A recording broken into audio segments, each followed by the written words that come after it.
agradecerle a Giovanni por haber accedido a realizar esta charla a esta hora. Sabemos que es muy tarde en España.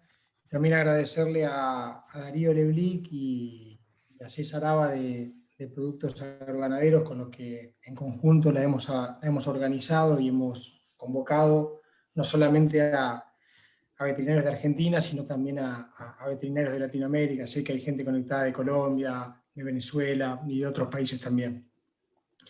Giovanni, te voy a presentar con lo que tengo, que después cualquier cosa vos lo ampliás. Giovanni Niemi es médico veterinario, es director de Bovinevet Internacional, una empresa que fundó junto con su mujer en Italia y ahora en España. Es profesor asociado de Patología Reproductiva Bovina de la Universidad Católica de Valencia, y para los que nos conectamos primero también nos contó que está como invitado en un máster que se está dictando.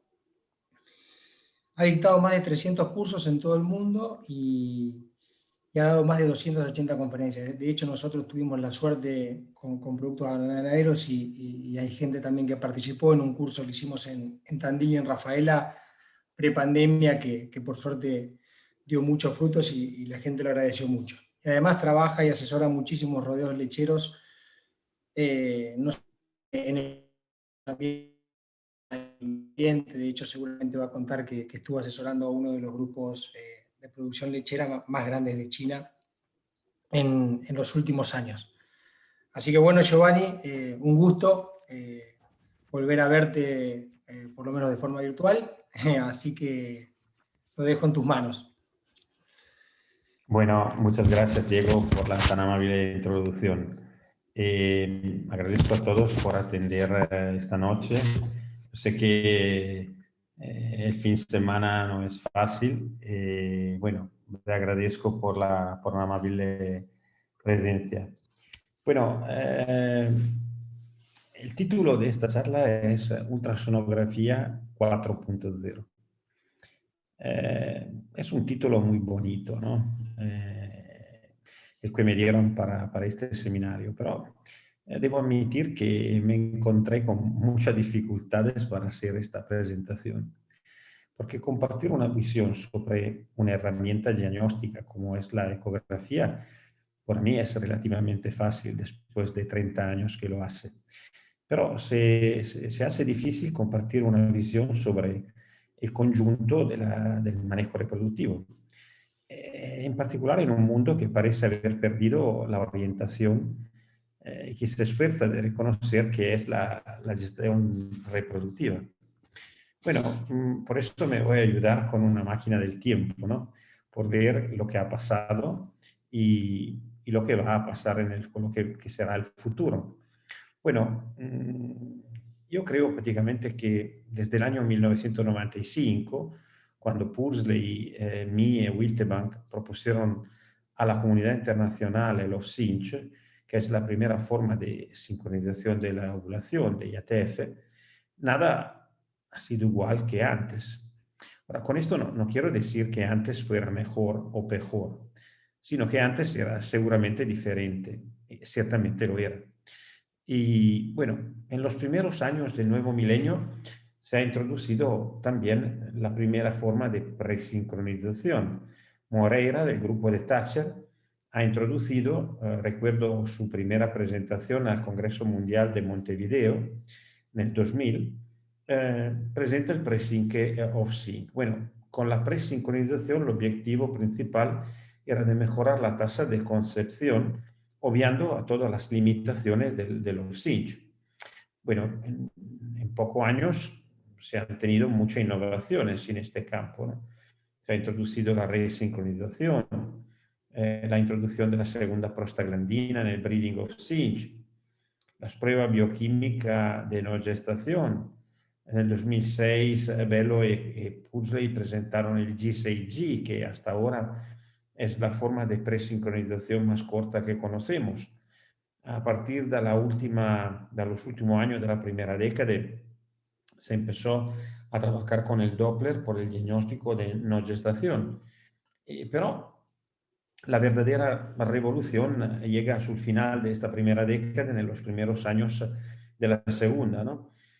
nuevamente es una forma de presincronización, el double of cinch, que hoy es seguramente la presincronización más utilizada en el mundo, por lo que es la lechería.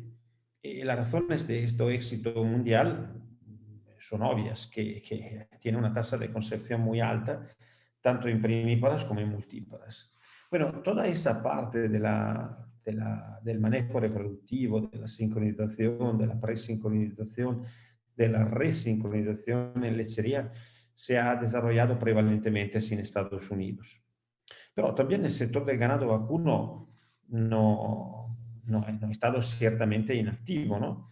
En los últimos 20 años se han diseñado y utilizado un montón de programas de IATF. Todo esto crean y tienen dos denominadores comunes, a mi aviso. El uso de un dispositivo intravaginal de progesterona a liberación lenta, utilizado en combinación con los estrógenos, y el hecho que la mayoría de estos programas, si no todos, se han desarrollado en Argentina. Ahora, son de algunos años también en el ganado vacuno se plantea la cuestión del futuro de la IATF y más concretamente del uso de los estrógenos, que ahora están prohibidos en todo el mundo, excepto en América Latina. Ya está en uso, se están utilizando diferentes programas mixtos que utilizan conjuntamente estrógenos, GnRH, de lo cual seguramente el J-Cinch del grupo que se ha producido por el grupo de estudio del Irak, de Córdoba, es el prototipo de todos estos programas, ¿no?, que se están desarrollando. Pero yo estoy bastante convencido que en el futuro próximo, estamos hablando de meses o puede ser de años, más muy corto, se presentarán siempre más programas de sincronización también por ganado vacuno, donde no se van a utilizar los estrógenos. Ahora, si no recuerdo mal, debería hablar de ultrasonografía. Bueno, ¿qué podemos o qué podríamos vender hoy en el día como servicio de ecografía por la reproducción bovina? Sin tener distinciones de ganado lechero o de ganado de carne, ¿no? Sin tener diferencia de género, hablando de macho o de hembra. Bueno, por seguro podemos vender un diagnóstico de gestación precoz de preñez. Ahora, hay que saber que una gestación de 30 días al ganadero le cuesta alrededor de $300. Quindi es claro que descubrir a tiempo las vacas que seguramente no están preñadas tiene una importancia económica muy grande. Podemos vender un diagnóstico de gestación gemelar. Atención que la gestación gemelar hoy se pone como una de las patologías reproductivas de la lechería moderna más importante. ¿Por qué?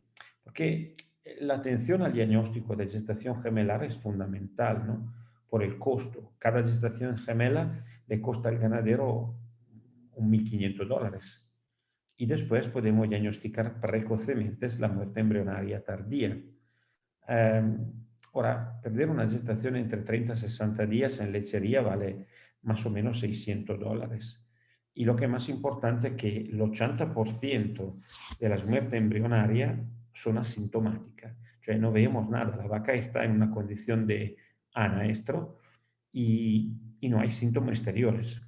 Bueno, podemos realizar una confirmación del diagnóstico de gestación con motivo del sexaje fetal. Y en esta ocasión se puede verificar que no haya malformaciones fetales. Ahora, las malformaciones fetales en el ganado vacuno son aproximadamente un 0,07%, ¿no?, de las gestaciones totales. Pero, sin embargo, cuando encontramos una malformación, podemos pinchar a las vacas con una prostaglandina PGF2 alfa e inducir un aborto, y evitando una distocia que es siempre más o menos grave, pero que por cuanto puede ser fácil, es siempre una distocia y va a comprometer tanto la producción como las performances reproductivas de los animales e induce una pérdida económica. Quindi podemos hacer diagnóstico también ecográfico de patología de la gestación, como la momificación y la maceración fetal. En particular, En el caso de la maceración fetal, el examen ecográfico me ayuda a emitir un pronóstico desfavorable, porque cuando hay una maceración fetal es muy complicado ser capaz de preñar nuevamente esas vacas. Y en caso de diagnóstico de momificación, es útil hacerlo, en particular en un estadio muy temprano, por dirigir nuestra investigación diagnóstica a un nivel más profundo, ¿no? Porque hay mucha patología infecciosa como la BVD, la neosporosis, la leptospirosis que pueden inducir ese tipo de problemas. Podemos siempre ecográficamente diagnosticar la presencia de estructura fisiológica o patológica en los ovarios. Hablamos de los tumores de la célula granulosa o de las células luteales, por no hablar de quiste del bulbo ovárico. Atención, porque la quiste del bulbo ovárico, en particular al tacto, pero también en caso de ecografistas que no son muchos expertos, se pueden confundir con quistes ováricos, que podemos diagnosticar abscesos de la bolsa del ovario. Ahora, estos se van formando casi siempre como consecuencia de una metritis puerperales aguda. Y, no, atención, no estoy diciendo que todas las metritis puerperales agudas van produciendo abscesos de la bolsa ovárica, pero los abscesos del bolso ovárico, cuando se van formando, casi siempre son consecuencia de una metritis aguda puerperal. Es muy difícil que se puedan formar abscesos por vía metastática. Bueno, en caso de los abscesos, ecográficamente, yo puedo determinar el tamaño, la edad y la proporción de los abscesos con la otra estructura ovárica. Pero sobre todo me permite al ginecólogo de hacer un pronóstico y dar indicaciones precisas prácticamente sobre ese tema, cioè que estos son enfermedades que, por las cuales no se debe manipular mucho el ovario. Bueno, podemos diagnosticar quistes ováricos. Atención porque más o menos alrededor del 95% de la estructura que son diagnosticadas como quistes luteínicos, en realidad no son quistes luteínicos, pueden ser quistes foliculares que se van luteinizando o luteinizadas o cuerpos luteocavitarios. Ahora, la ecografía permite establecer un cierto orden diagnóstico. Los quistes foliculares pueden ser pequeñas quistes o grandes quistes foliculares, respectivamente, cuando se van formando por una falta de pulsatilidad o una falta de la surge de la LH. Pero ecográficamente, en función del tamaño, puedo emitir un pronóstico, claramente más reservado en el caso de la quiste folicular de pequeño tamaño.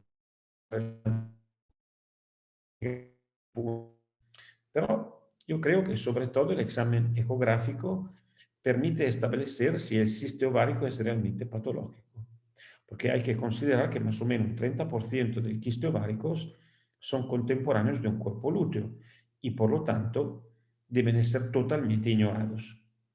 Bueno, nella evaluazione della struttura fisiologica, folículos, cuerpo lúteo, bueno, el ecógrafo nos ayuda muchísimo. Un veterinario que lleva más de 20 años de palpado, que va palpando 50, 60 mil vacas al año, tiene un margen de error de aproximadamente un 50% en la evaluación de la presencia o ausencia del cuerpo lúteo. Quindi está claro prácticamente que este margen de error puede eliminarse prácticamente en todo con el uso prácticamente del equipo por ultrasonido. Bueno, el examen ecográfico nos permite de hacer también una evaluación de la mapa folicular, que, es decir, establecer si estamos en fase luteal o en fase folicular del ciclo ovárico. Y dentro de la fase folicular, si estamos en proestro o en estro, y dentro de la fase luteal, si estamos en metaestro o en diestro, en un diestro temprano o una segunda parte del diestro. Esto en particular por la cría de tipo orgánico, ecológico, es un indicador de extraordinaria importancia porque nos permite de predecir cuándo la vaca se va a poner en celo. Otro punto es que ecográficamente nos podemos diagnosticar la presencia de estructura fisiológica y patológica en el útero. Yo ecográficamente puedo determinar si estamos también en una fase lútea o en una fase folicular. Y también si estamos en proestro o en estro avanzado, en un metaestro o en un diestro, en función de la mapa folicular. Ahora, el útero en condición en fase folicular, quindi con una prevalencia de estrógenos, está siempre con una contracción del miometrio y una dilación del endometrio. La tónica vascular es más ancha y hay luz en el lomo uterino, con una forma estrella o árbol de natividad. Y también la ecogenicidad va modificándose porque el miometrio contraído es más ecógeno, mientras el endometrio dilatado, por vía de la dilatación de los vasos sanguíneos, está hipoecógeno. Bien, en caso prácticamente de una fase luteal, estamos siempre con un hormone dominante, que es la progesterona, y tenemos que tanto el miometrio como el endometrio tienen un mismo espesor y una misma ecogenicidad. Otro punto es que ecográficamente yo puedo rápidamente confirmar un diagnóstico de endometritis clínica, porque tenemos una pérdida vaginal que puede ser purulenta o mucopurulenta, pero sabemos también que la purulent vaginal discharge, cioè la pérdida purulenta vaginales, no siempre está relacionada con infecciones e inflamación uterina, ma puede depender de una inflamación del cuello uterino, de la cerviz, de la vejiga o del riñón. Quindi ecográficamente yo puedo confirmar que una pérdida vaginal está relacionada con una inflamación uterina crónica, o puedo prácticamente hacer un diagnóstico ecográfico de endometritis subclínica. Atención, por muchos años se ha dicho prácticamente que eso era imposible hacerlo con un ecógrafo, ma que se necesitaba simplemente por hacer este diagnóstico un chitobrush o un chitoflashing. Bueno, hemos demostrado prácticamente en los últimos 15 años que también con un equipo ultra portátil, un buen ecografista puede hacer un diagnóstico de endometritis subclínica en tiempo real. Siempre ecográficamente, yo puedo hacer un diagnóstico de piómetra, de mucómetra. Bueno, haciendo también un diagnóstico diferencial con la gestación. Y también podemos diagnosticar neoplasia uterina, ¿no? Algunas de estas son muy, muy insidiosas. Pienso, por ejemplo, al bovine leucosis virus, a la leucosis, que antes de presentar una hiperplasia de los linfoglándulas, se va manifestando presentando una hiperplasia del endometrio uterino. Tenemos un endometrio que puede mesurar 4, 5, 6, 10 veces el espesor normal. Normalmente en una condición en fase folicular, el endometrio tiene prácticamente un ancho de más o menos 8 milímetros. En fase prácticamente luteal, de entre 5 y 6 milímetros. Bueno, otro punto es que siempre ecográficamente yo puedo diagnosticar patología, enfermedades que son muy difíciles prácticamente de diagnosticar al tacto y también muchas veces son asintomáticas, externamente no se ve nada.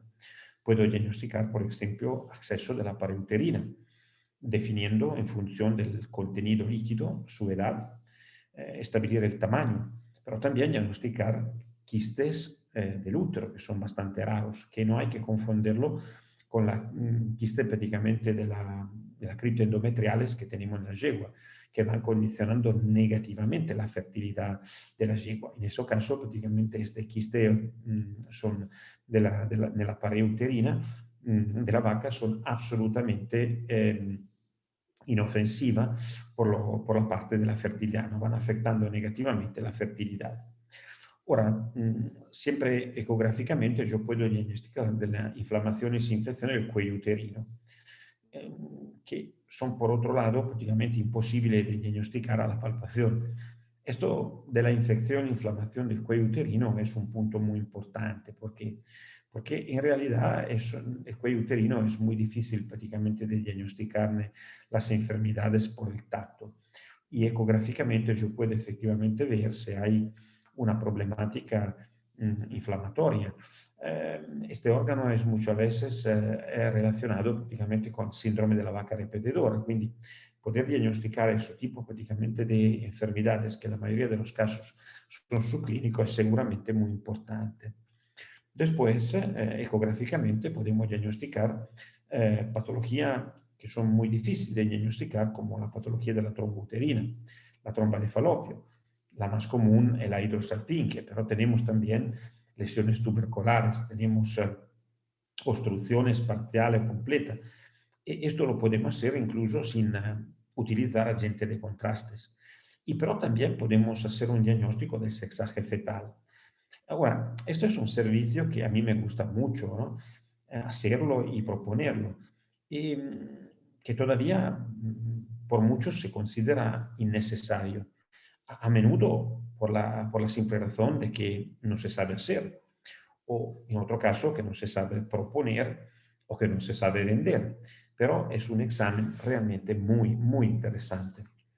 El uso de la ultrasonografía también nos permite obtener resultados muy importantes en la biotecnología reproductiva. Por ejemplo, la introducción de la geografía en la selección de las donantes es fundamental, es como también de las receptoras de embriones. Y esto prácticamente nos permite seleccionar esos animales produciendo un mejor número de gestaciones. No me refiero simplemente a la evaluación del cuerpo lúteo de la receptora o del cuerpo lúteo prácticamente de la donante entre el día 9 y el día 12. Me refiero prácticamente a un control más general, por no hablar de la OPU, ¿no? Hoy la aspiración de los ovocitos por la fertilización in vitro sin la ecografía no sería posible, visto que la aspiración se hace por vía transvaginal con una sonda microconvexa de 5 MHz. Bueno, el control de la donante, como decía, hoy no es simplemente hacer una evaluación de la presencia de un buen cuerpo lúteo entre el día 9 y el día 12, ¿no? Desde la última ovulación. Pero también, por ejemplo, evaluando lo que es la mapa folicular que tenemos, la cantidad de folículos disponibles en el ovario al día 4, por ejemplo, ¿no? Después de la ovulación. Son los folículos que se han reclutado en la primera onda. Y existe una repetibilidad de esto, así que si tenemos muchos folículos, esta potencialmente es una buena donante. Si tenemos pocos folículos, potencialmente será una mala donante. Otra característica que se puede considerar también el tamaño del útero. También esto prácticamente se está prendiendo en consideración por evaluar si una receptora es una buena receptora por la gestación. Otro punto es, tenemos el uso prácticamente del ultrasonido en el toro. Ahora, aunque la técnica no se ha incorporado oficialmente en la Breeding Soundness Evaluation, yo personalmente creo que es una herramienta fantástica. Esto es una herramienta fantástica porque nos permite de completar y de ser complementaria al estudio clínico.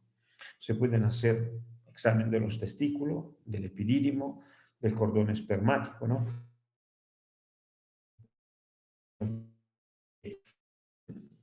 30, 40 años que hacen esto todo con la mano. Yo no estoy diciendo de no hacerlo. Estoy diciendo que la ecografía es un examen complementario que en particular por las evaluaciones del testículo nos permite de reducir un margen de error interpretativo que al final es siempre muy subjetivo.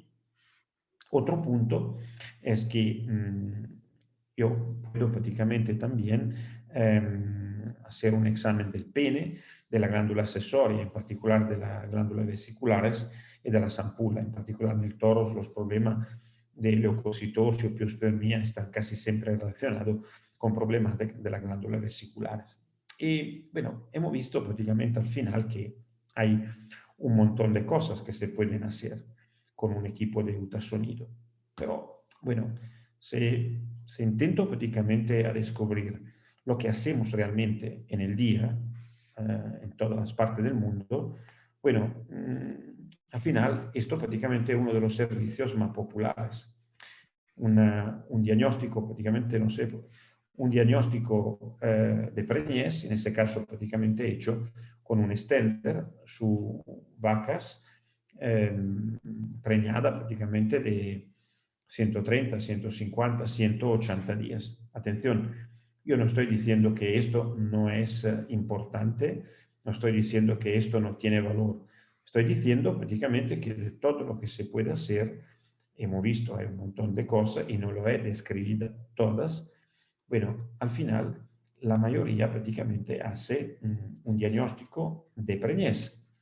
Ahora, yo creo prácticamente que se vamos analizzando la situazione a livello internazionale, quindi non simplemente in Europa o in Argentina, vamos descubriendo que más o menos un 50% del veterinario que especializado en reproducción bovina, que practican la reproducción bovina, utilizan simplemente el tacto, no utilizan el ecógrafo.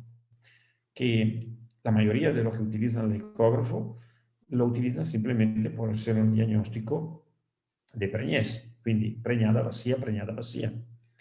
Y lo que estamos viendo es que el mercado de la ultrasonografía se está poniendo en las manos de los técnicos, que no son veterinarios. Atención, yo no tengo ningún prejuicio y no estoy en contrario, estoy simplemente considerando lo que está pasando en el mercado. Y el otro punto, y de esto, en este último punto tengo un poco de miedo, es que me parece que muchas veces la ultrasonografía, antes que come un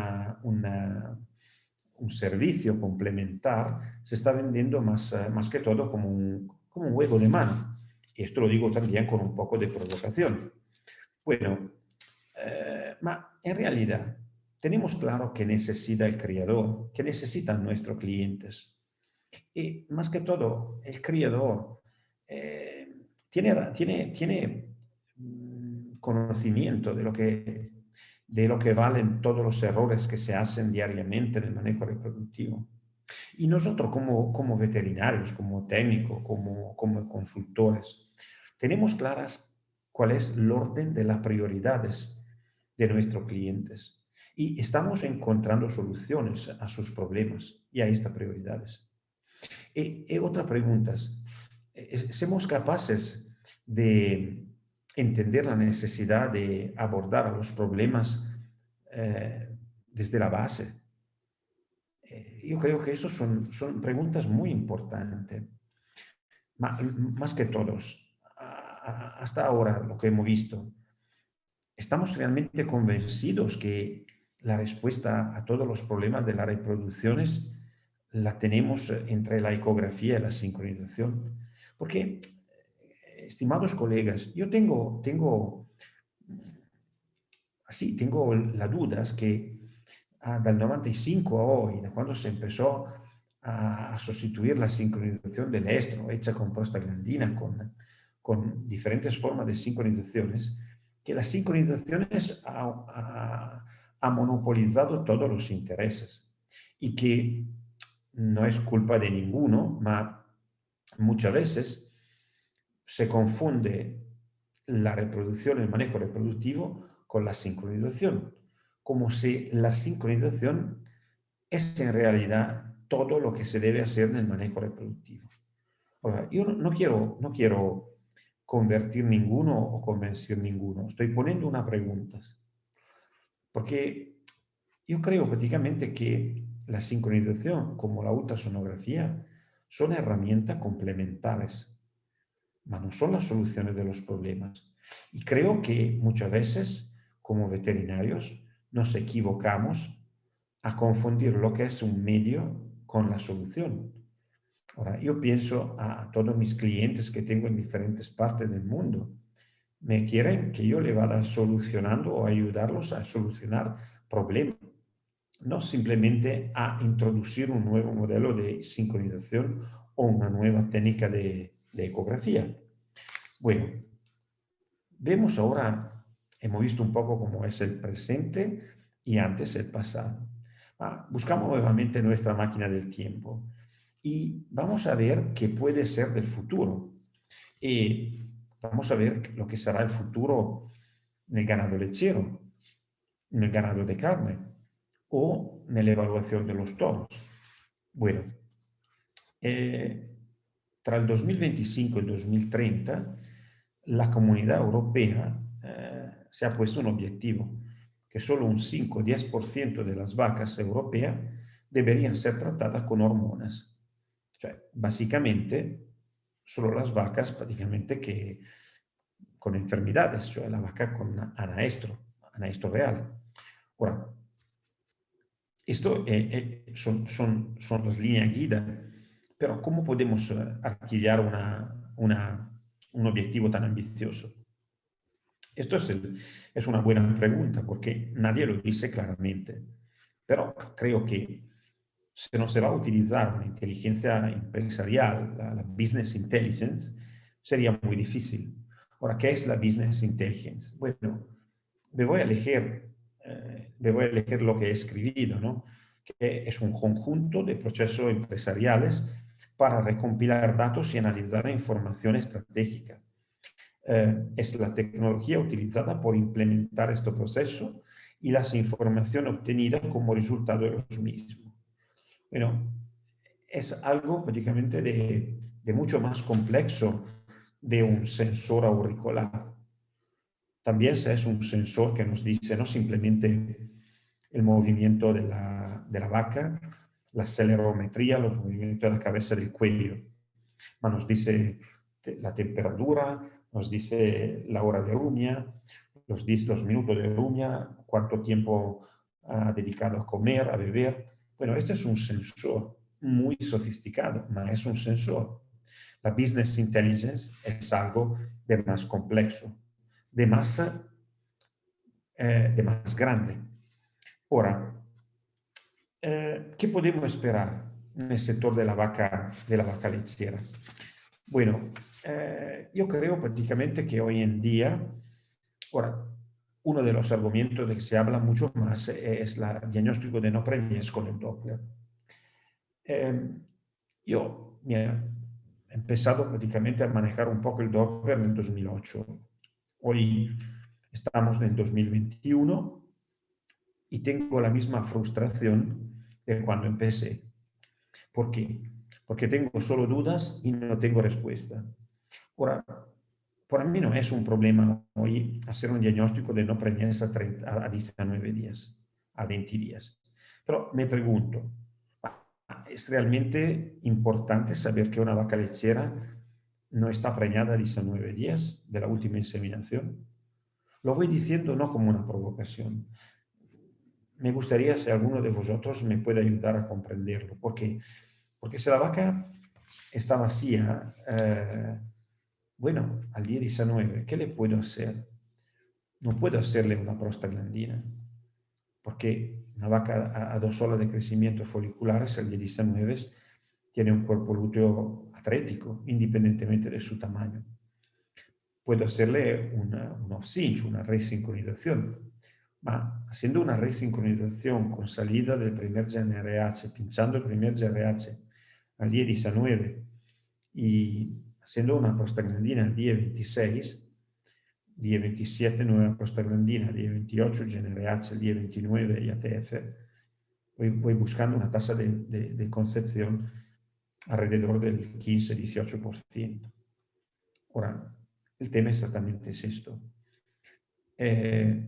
¿Cómo puedo aprovechar de esta información, ya que al día 19 el cuerpo lúteo está atlético? Bueno, yo creo prácticamente todavía que en los próximos 5 años vamos a disponer de equipo de ecografías que serán extraordinarios, mucho diferentes y mucho mejores de lo que tenemos hoy. Se podrán utilizar equipos con un Doppler con autoconfiguración, pero no solamente esto. Gracias a la inteligencia artificial será directamente el ecógrafo que nos dice prácticamente si el porcentaje de vascularización del cuerpo lúteo me corresponde a un nivel de progesterona mayor o menor de 1 nanogramo. Pero esto creo que no es todo, ¿no? Porque ya ahora se habla prácticamente de ecografía por remoto. Yo puedo prácticamente trabajar con un equipo e enviar mis imágenes en tiempo real o una clip directamente a un colega que está en un otro continente. Y este colega me puede prácticamente modificar el setup de mi equipo por permitirme de hacer una mejor evaluación. Y creo prácticamente que en unos años serán disponibles ecógrafos con también ultraportátil con inteligencia artificial, que significa que me ayudan a hacer un diagnóstico o hacen un diagnóstico directamente. Ahora, se está produciendo, yo creo, una auténtica revolución, pero la mayoría de las veces no somos conscientes de lo que está pasando. Entre el 1960 y el 1990, todos los esfuerzos de la investigación se han centrado en definir qué es una enfermedad clínica, encontrando la causa y los tratamientos. El objetivo era la vaca. Entre el 1990 y el 2010, toda la atención se ha centrado sobre las enfermedades subclínicas, pero siempre para encontrar una terapia. El objetivo, nuevamente, era la vaca y marginalmente el hombre. Hoy en día, yo creo prácticamente que estamos en una tercera etapa. Es una revolución de la cual no tenemos una comprensión clara, pero lo que es claro que hoy no es económicamente viable gestionar una asistencia sanitaria con terapia. Ma yo creo que la única estrategia sanitaria posible es la prevención, que se realiza a través de la gestión del recurso humano. Ahora, considerando, por ejemplo, que una inflamación, infección del útero, sea una retención de placenta, una metrite puerperal o clínica, una endometrite clínica o subclínica, vale alrededor de $1.500, y considerando prácticamente que de ese costos, los costos veterinarios son un 6-8%, los costos del medicamento son un 8-12%, el costo de extratrabajo está en el orden del 2-3%, llegamos que un 75-80% del costo de una enfermedad es falta de producción.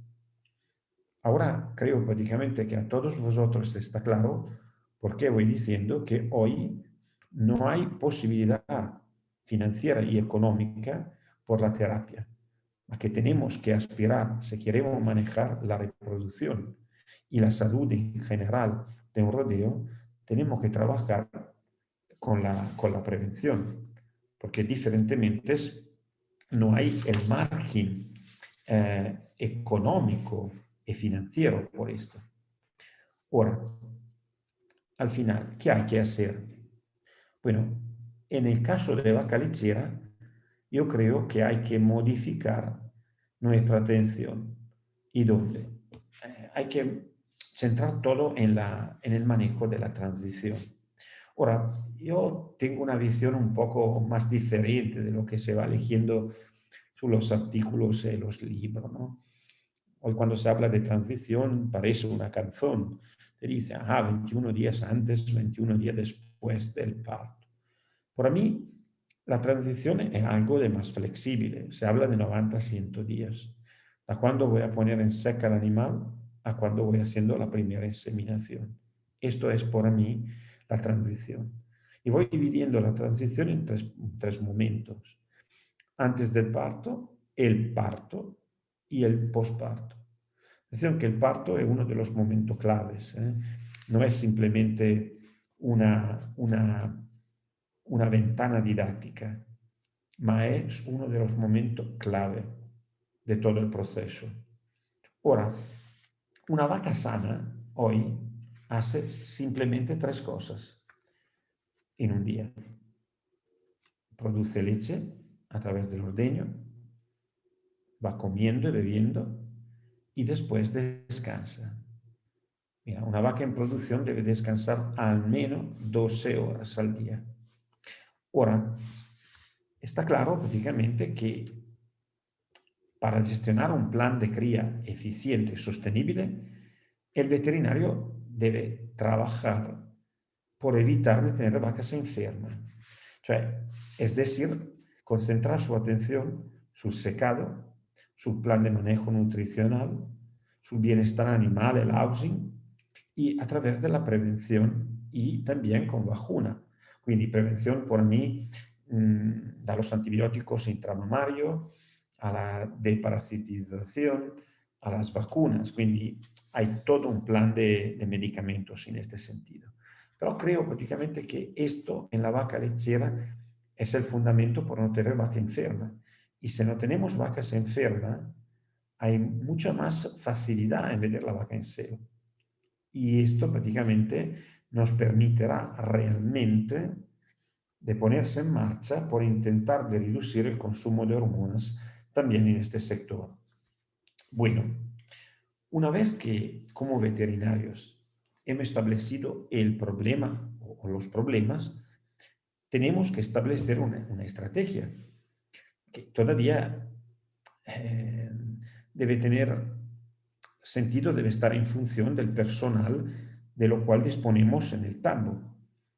Bueno, hablando de eso, el personal que tenemos está calificado, este personal es motivado, este personal está contento, está feliz, está bien pagado, este personal está disponible para recibir informaciones.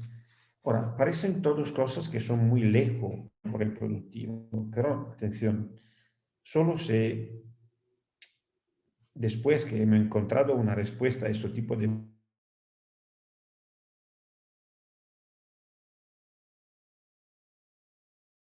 mundo hoy habla de WFSync, pero el WFSync es uno de los, es el programa de sincronización más complejo por su compliance.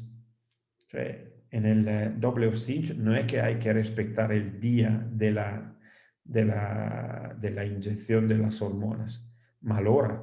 Y si hay una diferencia de más o menos 30 minutos, se empieza a tener problemas. Ahora, yo no creo prácticamente que hay posibilidades de tener éxito en el manejo reproductivo de una lechería afuera de tener un equipo de trabajo bien sólido. Antes que todo hay que medir todo para entenderlo. Se puede entender solamente lo que se va a medir. Y si no tenemos datos, no se puede entender nada. Hay que trabajar con protocolos. Esto prácticamente es otro punto muy, muy importante. Ahora, un otro punto es que crear equipos es fundamental. Es un equipo prácticamente que deben ser bien estructurados.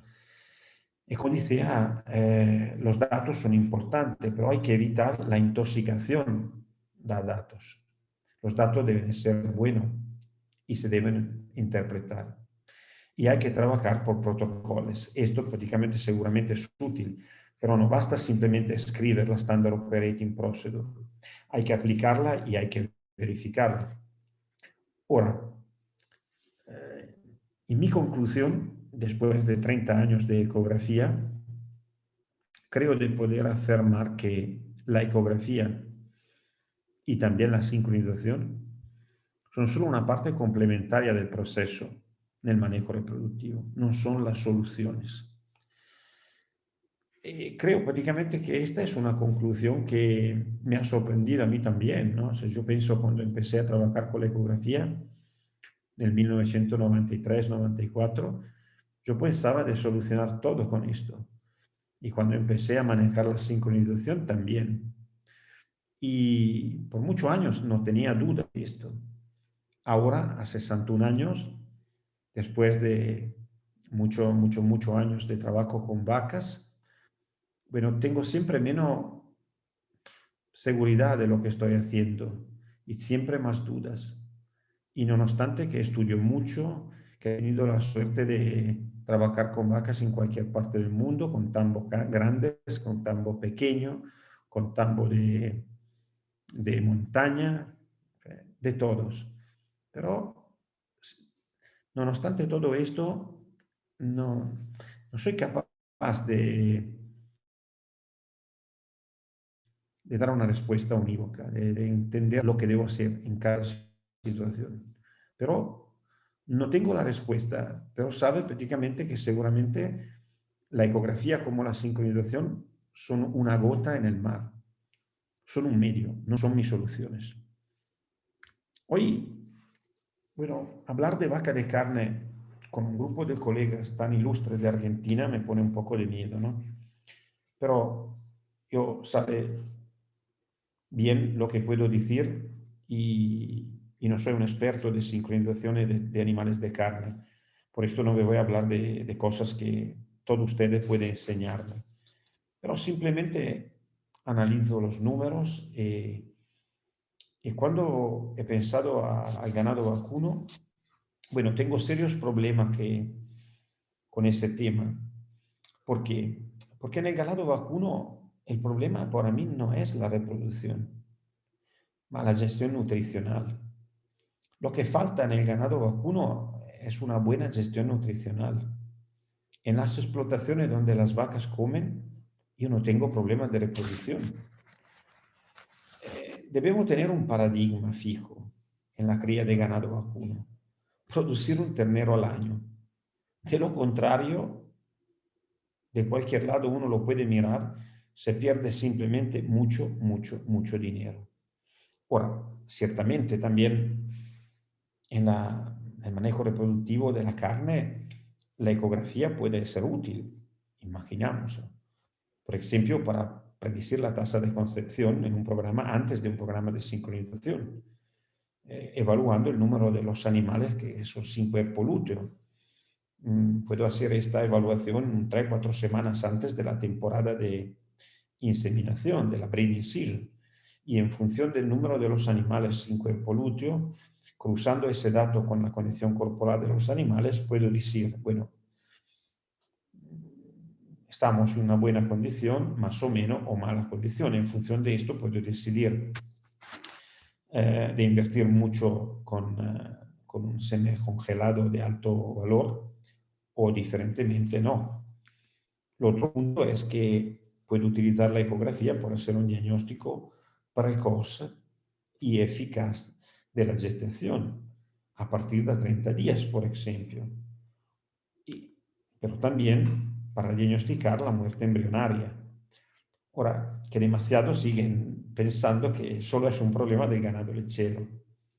Y es un error fatal, porque el problema de la muerte embrionaria en el ganado de carne es que por el tipo de trabajo, por el tipo de rodeo, donde no se hace prácticamente un diagnóstico ecográfico semanal o cada 2 semanas, tenemos un intervalo de tiempo más grande, muchas de las muertes embrionarias son simplemente vacas que se encuentran vacías, estaban preñadas y han perdido la gestación. Por los datos que tengo, donde se hace un diagnóstico de preñez, una visita ecográfica regulares, al menos cada 15 días, estamos viendo que tanto en extensivo como en intensivo, la incidencia de la muerte embrionaria retrasada y de la muerte fetal temprana son bastante similares a lo que pasa prácticamente con las vacas de leche. Y después, bueno, tenemos también no el problema, ¿no? Seguramente podemos hacer un diagnóstico temprano de no preñez con la técnica del Doppler, que es una técnica excelente, a mí me encanta, no quiero prácticamente que algunos se equivoquen y piensan que yo estoy contrario al Doppler. No, absolutamente, a mí me encanta. Soy muy frustrado, pero me encanta. Y creo que es una técnica que es muy eficaz, en particular se está producida por técnicos que lo saben hacer en las manos adecuadas. Mi dudas al respecto es que ¿dónde puedo aplicar esa técnica? Hace un ejemplo. En Europa, menos del 3% del ganado vacuno se insemina artificialmente. En España, menos del 2%. Quindi veo bastante complicado la aplicación de esa técnica afuera de un programa de IATF. Y hablando de toros, bueno, ¿qué futuro veo por la ultrasonografía y por el manejo, un manejo diferentes en el macho? En primer lugar, espero que todos los reproductores, todos los sementales, se pueden someter a una Breeding Sound Evaluation, porque así no es. Espero que los reproductores se empezarán a seleccionar sobre la base de un examen clínico general y un examen clínico particular del aparato reproductor, y no siempre es solo en base a un pedigree, resultado de la última exposición a la que participó el toro, magari ganando. Si este será el caso, entonces tal vez no voy más a encontrar un toro como lo que se está viendo, un monórquido o un criptórquido, que pero está en un centro de toro por la producción de semen. Bueno, yo espero que tarde o temprano la comunidad científica internacional se ponga las gafas. ¿Por qué se debe poner las gafas? Por ver la necesidad de reconocer también la ecografía como una de las técnicas de la Breeding Sound Evaluation. Así que no se van a hacer un uso de la ecografía simplemente en los animales que tienen problemas, como anomalía de los espermatozoides o una baja concentración de espermática, piospermia, azospermia, leucocitosis, o por presencia de dimensión tumefacciones o alteración de forma de los testículos, presencia de dolor sin forma aparente, o también en visita de compraventa. Bueno, yo creo prácticamente y espero que en unos años la ecografía se va a incorporar a todos los niveles de la Breeding Sound Evaluation. Bueno, hoy, sin embargo, hay señales que me reconfortan mucho, que me hacen decir que el futuro en alguna parte ya ha llegado. Hoy en el campo, con un iPad, yo puedo prácticamente hacer lo que hasta ayer solo podía hacer si tenía un sistema a casa. Y lo puedo hacer con una inversión mínima, con la iSperm. Hoy en el campo, gracias a un ecógrafo y a un programa informático, un software, yo puedo determinar la concentración de los túbulos seminíferos, de los testículos, pudiendo hacer predicciones sobre la producción espermática actual y futura de los próximos 60-70 días. Y esto prácticamente con un equipo normal, con un ecógrafo normal, quindi sin una inversión bestial. Ora, concludo mi intervención, pero lamentablemente no puedo dejar mensaje para llevar a casa, ¿no? Lo que los yankees hablan de los take-home message. No tengo take-home message. Yo solo puedo compartir mis dudas, inquietudes al final de este viaje hacia el futuro de la ecografía. Por lo tanto, solo tengo preguntas, no tengo respuesta. La primera pregunta es, ¿el criador lo sabe realmente de lo que él necesita? El veterinario conoce la necesidad real del criador. El veterinario conoce su propuesta de valor, tanto a nivel personal como profesional. Y entre veterinario y ganadero hay margen de negociación. Sabemos como veterinario la diferencia entre una herramienta y una diferencia nuestro trabajo y nuestro negocio. Yo creo que muchas veces nos confundimos nuestro negocio con nuestro trabajo. Por muchos de nosotros, nuestro business es curar vacas enfermas. No, esto es nuestro trabajo. Nuestro business es hacer de todo porque nuestro cliente gana más. Solo si mis clientes ganan, yo gano. Conocemos el límite que separa el miedo del pánico. El miedo es útil por crecer y por poner atención a reducir los errores. El pánico no conduce a nada. Y al final, ¿estamos realmente dispuestos a cuestionarnos a nosotros mismos. Yo creo prácticamente que estas son las preguntas que yo me hace casi todos los días, ¿no? Quiero disculpa, ma no puedo terminar con soluciones. Suelo simplemente decirles que yo creo que mucho en los próximos 2-3 años tenemos que incorporar la business intelligence. Es un proceso, no se trata simplemente de un equipo, de un software, hay de un cambio mental, donde todo lo que es inteligencia artificial nos ayudará. Pero atención, quizá que el verdadero camino comienza cuando pensamos por dónde tenemos que volver. Yo creo que esto es un punto clave. Tenemos que recordar quién somos. ¿Y quién somos nosotros? Veterinarios. ¿Y qué hace el veterinario? El veterinario mira a los animales a través de la historia, la anamnesis, lo visita, hace un examen clínico general particular, produce un diagnóstico, hace un diagnóstico diferencial, hace un pronóstico, hace una evaluación económica y financiera de los posibles resultados y al final genera una terapia. Esto es lo que queremos, esto es tener que volver, utilizar la business intelligence, ma volver a nuestras orígenes. Muchas gracias por vuestra atención.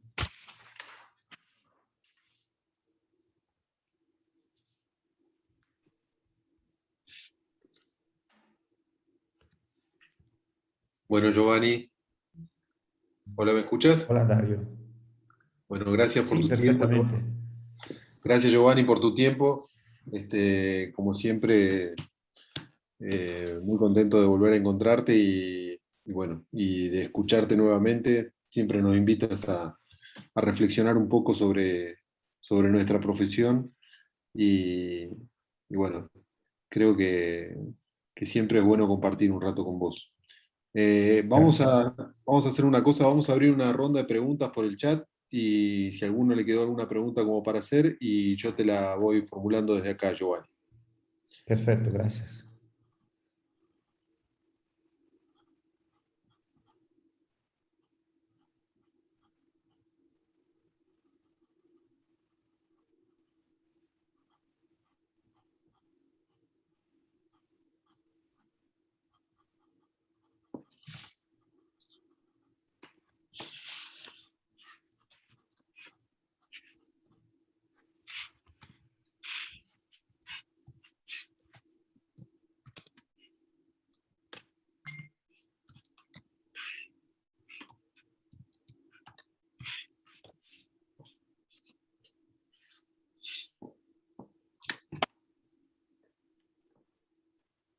Bueno, Giovanni, creo que ha sido por demás claro. Por ahí, bueno, la realidad, a ver, acá creo que tenemos un par de preguntas.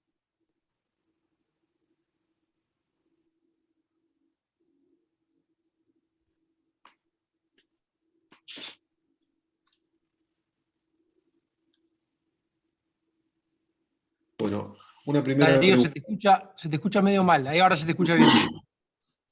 Hola, ¿me escuchás ahí? Sí, sí, Hola. ahora. Sí, yo te escucho Bueno, una primera perfectamente. pregunta, Giovanni. ¿Se puede utilizar el análisis de píxeles para determinar concentración espermática en los próximos 60 días? ¿Eso es correcto o entendí mal? Soy yo que probablemente no me he explicado suficientemente bien. Me refiero prácticamente al uso del ecotest. El ecotest es un software que permite una evaluación de los píxeles exactamente y a través de esto, del blanco y del negro, se hace una concentración de los túbulos seminíferos en cada parte del testículo. En base prácticamente a esto se va definiendo lo que es el potencial productivo del animal nel corto plazo, nel medio plazo. Ok, Giovanni. Y hay una demostración estadística, no simplemente en toros, tanto de carne como de leche, ma también en otra especie, nel caballo, nel cerdo, nella oveja, ¿cómo se llama el macho de la oveja? El carnero. El carneros, nel carneros. Ok. Perfecto, Giovanni. Después pregunta Leonardo Data. Además de la migración del tubérculo genital, ¿cómo determinás el sexo macho y hembra? Solamente a través de la migración del tubérculo genital. El tubérculo genital empieza su migración más o menos 45 días, 43, 45 días. A 49, 50 días está exactamente en el medio entre la cola, la primera vértebra cochilla, y el ombligo. Se encuentra prácticamente en el medio de una línea virtual que pasa a través de las dos articulaciones coxofemorales. Bueno, la migración del tubérculo genital termina a 52-53 días en la hembra, poniéndose abajo de la cola, y a 54-56 días en el macho, poniéndose detrás del ombligo. No hay otro modo por hacer diagnóstico ecográfico de cesaje fetal, a través del ombligo, de la posición del tubérculo respecto al ombligo y a la cola. La razón por la cual normalmente se dice que el buen ecografista empieza a diagnosticar a 55 días. Yo digo también a los buenos ecografistas de empezar a 60, hay menos riesgo. De 60 a 90 días lo hacen todo. De 90 a 110 los buenos porque empieza a ser un poco más grande y rodear con el transductor tanto un linear que un curvilíneo o un sectorial no es tan fácil. Después de 110 días depende de la fortuna, no depende de la capacidad. Y bueno, esto es. Ok. Después pregunta, bueno, acá no está identificado porque está con su teléfono, dice, ¿cómo identificamos? Abajo pone, determinamos una mucómetra ecográficamente. Buena pregunta. La mucómetra es una inflamación crónica subclínica del endometrio. ¿Qué significa? Que no tenemos pérdidas vaginales. Es el equivalente de la piómetra. En la piómetra tenemos pus, quindi tenemos una bufera de nieve ecográficamente. Nella mucómetra hay muco. Se encuentra una imagen anecógena con algún punto blanco microscópico. Hay que diferenciarla dalla gestazione, perché nella gestazione hay cuerpo lúteo, hay fluido y hay el embrión o el feto. En el caso de la mucómetra hay el cuerpo lúteo, porque la mayoría de las veces es un cuerpo lúteo persistente, porque es una inflamación crónica, se producen PG-E2 y esta prostaglandina son luteotróficas. Pasan afuera del útero a través de la vena uterina está rodeada de ramos de la arteria ovárica y hay una vasodilatación, quindi un mayor aporte de sangre al cuerpo lúteo, y esto induce una persistencia del cuerpo lúteo. Hay que hacer un diagnóstico diferencial con la preñez. Respecto a una preñez, una mucómetra normalmente, en particular cerca del endometrio, se ve en punto hiperecógeno, porque hay siempre un poco de fibrina, como un efecto lluvia muy cerca prácticamente del endometrio. El contenido puede ser exactamente como una piómetra, da pocos mililitros hasta a litros de material. Hay que distinguir después entre una mucómetra vera y una pseudomucómetra. La pseudomucómetra, en la pseudomucómetra no hay una hiperproducción de muco, mas simplemente la cerviz está cerrada a causa prácticamente de la persistencia del cuerpo lúteo y no puede drenar a través del cuello del útero. Si se hace una prostaglandina, se repite a 11-14 días, normalmente desaparece totalmente.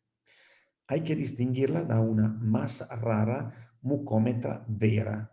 La mucómetra vera, en ese caso, hay una hiperproducción de muco por una hiperplasia del sistema glandular del endometrio.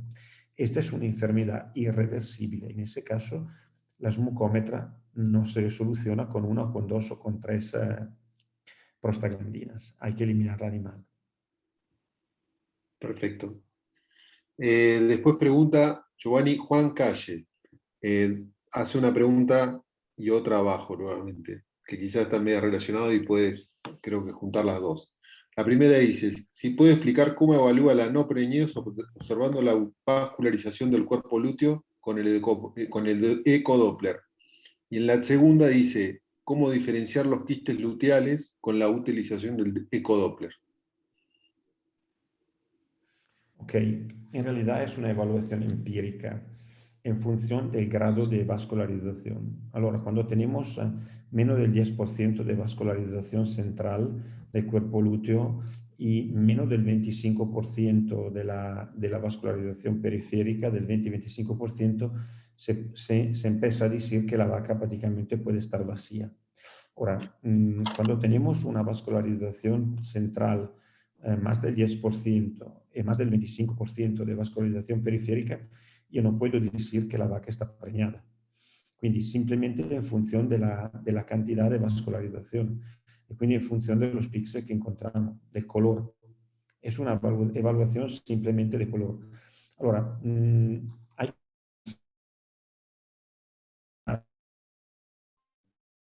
600 vacas preñadas, 500, 600 vacas no preñadas, empieza prácticamente a tener un ojo bastante entrenado. Hay que entrenarse todos los días. No es tan diferente como todas las cosas de la ecografía. Es repetir el mismo ejercicio todos los días por mucho tiempo. Después te viene natural. Perfecto. Otra pregunta, Giovanni. Dice Gabriel Moisa. La ecografía en toros, ¿en qué casos la utiliza? ¿Al encontrar alguna normalidad a la revisación clínica o o sistemática en todos los animales? Muy buena pregunta. Ahora, se puede utilizar, ahora, lo que me gustaría es que sería parte incorporada en todos los, en la Breeding Sound Evaluation de todos los reproductores, de todos los sementales, antes de empezar la temporada reproductiva. Lo que se hace en realidad es que la mayoría de los casos, cuando se utiliza cuando hay problemas prácticamente de tumefacciones o dolores sin razones a la palpación del testículo, o cuando tenemos azospermia, oligospermia, piospermia, leucocitosis, cuando hay algo que no funciona. Quindi io creo prácticamente que sería genial utilizarlo como instrumento, como herramienta en la Breeding Sound Evaluation. Ahora, atención, algunas veces alguno me equivoca pensando que yo quiero sustituir el examen clínico del toro con la ecografía. No, no, no. Yo estoy diciendo que antes se hace el examen clínico y después del examen clínico se hace la ecografía. Ahora, hay gente que son expertos que lo hacen a 40 años y tienen una gran sensibilidad en la mano. Pueden evaluar la elasticidad del tejido testicular, pero es muy subjetivo. Si quiero una evaluación objetiva, la ecografía me permite de evaluar perfectamente el corte transversal y longitudinal el tejido testicular. Puedo analizar la cabeza del epidídimo, la cola del epidídimo, el cuerpo del epidídimo. Puedo evaluar el cordón espermático. Puedo evaluar también las glándulas vesiculares y la ampulla. Puedo también evaluar tanto la próstata que las bulboretrales, pero en el toro no son tan importantes como enfermedades. Puedo evaluar el pene, quindi evaluar si hay abscesos, si hay hematomas. No estoy diciendo que con el examen clínico no puedo tener una idea, pero es claro que esto me permite de llegar donde con la mano no llego. Ahora, si yo tengo un absceso del testículo, un buen clínico lo evalúa al tacto. Si yo tengo una microfibrosis, antes que yo llego a tener un endurecimiento del testículo, en algunos casos pasan meses. En ese tiempo la calidad del semen no es buena y aparentemente no veo nada.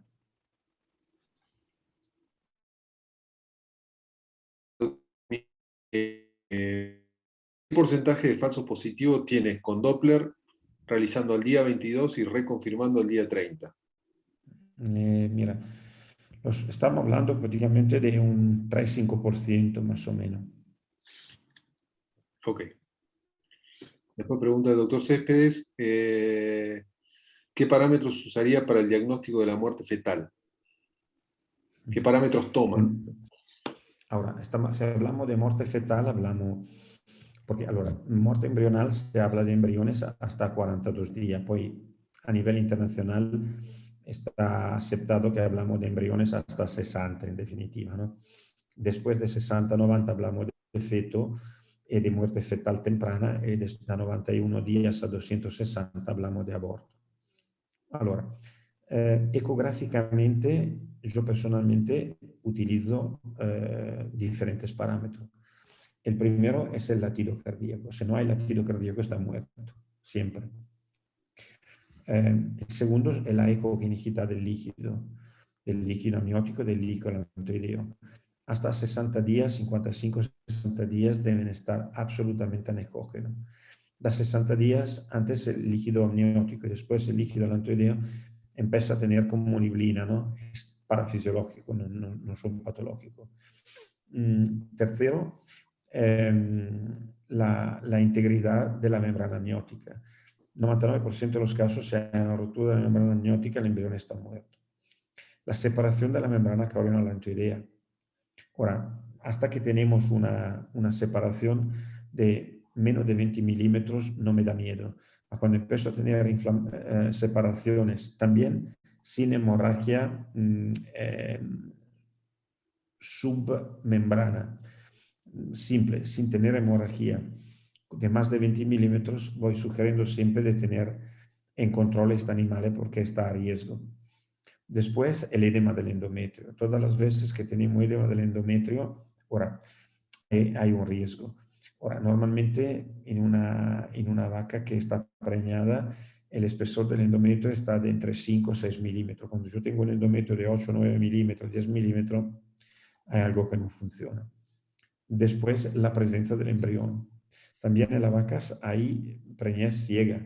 O sea, tú encuentras, y son gestaciones que se desarrollan normalmente hasta 50-60 días.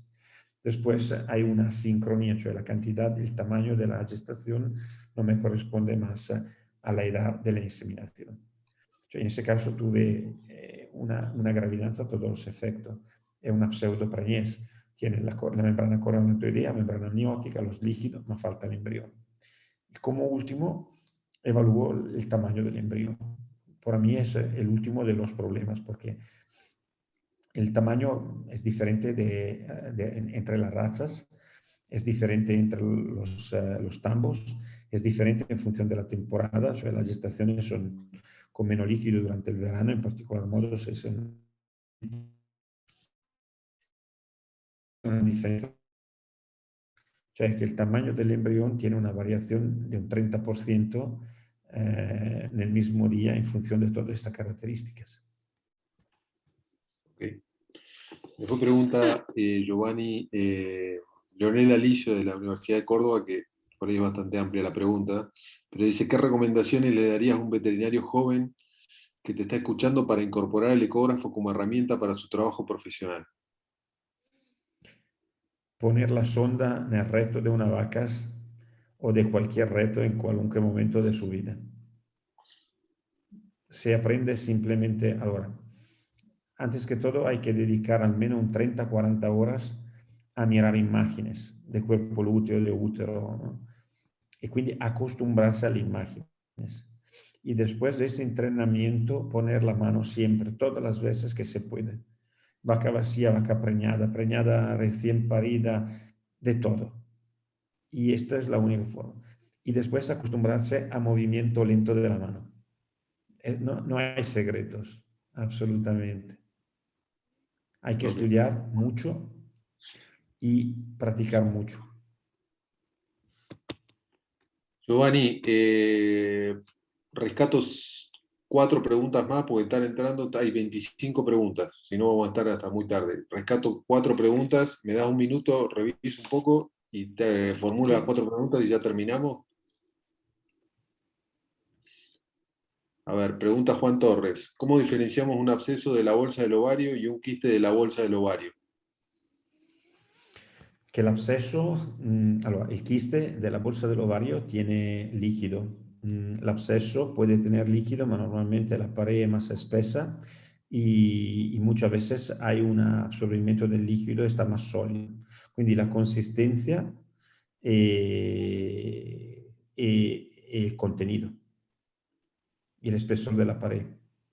Nel quiste es muy fino y la quiste del bolso ovárico, cuando tú la mueves, parece de ver lo que se ve en los aeropuertos, la pelota de cristal con la nieve, ¿no? Artificial. Y esto es un poco el efecto. En un absceso, el espesor de la cápsula es siempre, siempre de al menos 5 o 6 milímetros. Llegan a 10, a 11, a 15. Y el contenido puede ser líquido, es muy reciente, mas siempre con bufera de nieve, pero la pared es muy espesa. Y después de algunos días se absorbe el líquido y hay una consistencia dura. Ok. Otra pregunta, Giovanni. Gastón Cuesta de Córdoba te pregunta. Primero te manda saludos y después te pregunta. Cuando evaluamos preñez, Hola, Gastón. puntualmente viabilidad embrionaria, fetal, ¿qué debemos tener en cuenta al momento de dar el pronóstico? ¿Positivo o negativo de la misma? Lo que decía antes, yo tengo un latido, allora, entre 30 a 60 días, 30 a 70 días, yo tengo un latido cardíaco que viaja a 120 y 130 al minuto. Si tengo un latido cardíaco que no lo puedo contar, está bien. Si tengo un latido cardíaco que lo puedo contar, este es un pronóstico muy reservado. Otro pronóstico negativo en presencia de latido cardíaco cuando tenemos a punto anecógeno en el líquido amniótico y ecógeno antes de los 60 días, el líquido amniótico y alantoideo antes de los 60 días, separaciones de la membrana coreo-alantoidea más de 20 milímetros, presencia de edema del endometrio, ruptura de la membrana amniótica. Okay. Bueno, tomo la última pregunta y te dejamos ir a dormir, Giovanni, que ya debe ser muy tarde en tu casa. No, tranquilo. En un análisis ecográfico, previo a una IATF, ¿qué determinaciones toma según el estadio del ovario? Martín Gaioli. ¿Puede explicarme? Me disculpo, ma no he entendido la pregunta. O sea, a ver, Antes de ser... por lo que interpreto, antes de iniciar un protocolo de IATF. Antes de empezar un protocolo de IATF, disculpe. No, había entendido antes de hacer la IATF. Antes de hacer la IATF no hace examen ecográfico. Para mí, la IATF cuando estoy en la inseminación es un acto de fe, se hace sí o sí. Allora, antes de hacerla, allora, ¿en vaca de leche o en vaca de carne? Si hablamos de vaca de leche, voy decidiendo el programa de sincronización en función de la presencia o ausencia de cuerpo lúteo. Si no hay cuerpo lúteo, no puedo trabajar con el pre-cinch o cinch. No puedo trabajar también con el off-cinch. Si tengo prácticamente una ausencia, si no hay cuerpo lúteo, el único programa que puedo utilizar en alternativa al dispositivo intravaginal es el doble off-cinch. Todavía el doble off-cinch trabaja bastante bien si en caso prácticamente de ausencia de cuerpo lúteo, ma con presencia de folículos de tamaño grande. 20-25 milímetros. En caso prácticamente de anaestro de tipo 1 o de tipo 2, lo que en Argentina se dice anaestro muy profundo, el doble off-cinch no trabaja muy bien, hay que esperar. En caso de vaca de carne, bueno, es claro prácticamente que antes depende de dónde se trabaja. Ahora, en Europa se hace una distinción entre animales con cuerpo lúteo y sin cuerpo lúteo. Hoy, cuando me quieren una consultoría, voy a utilizar la evaluación de la presencia o ausencia de cuerpo lúteo simplemente con el programa de sincronización, simplemente por tener una idea de lo que puede ser la tasa de concepción. Si yo tengo un 80% de los animales con cuerpo lúteo, los resultados serán muy buenos. Si tengo un 60% de animales sin cuerpo lúteo, los resultados serán muy malos. Quindi in questo tipo di animale, lo con cuerpo lúteo, sin cuerpo lúteo, trabajo siempre prácticamente con dispositivo intravaginal todavía sabe perfectamente que los resultados serán diferentes. Si tienen cuerpo lúteo serán mejores, si no tienen cuerpo lúteo serán peores. Bueno, Giovanni, hemos finalizado. Muchas gracias por tu tiempo. A vosotros. Te volvemos a agradecer nuevamente en nombre de Productos Agroganaderos y de Over. Y espero bueno, que vayas a descansar porque ya debe ser cerca de la 1 de la mañana y que tengas un muy buen fin de semana. Te agradezco mucho por la invitación, es siempre un gusto participar a este tipo de cosas en Argentina, que es mi país, con Uruguay es mi país favorito de Latinoamérica. Quindi me gusta muchísimo, es un placer siempre visitarlos o atender a ese tipo de cosas. Un abrazo a todos y buen fin de semana. Chao Diego, chao Dario, un abrazo. Chao Giovanni, nos vemos. Muchas gracias por todo, Nos como vemos siempre. pronto. Chao, un abrazo. Chao, Giovanni. Chao. Chao, que descanses. Chao, un abrazo a todos, cuidados. Chao, chao.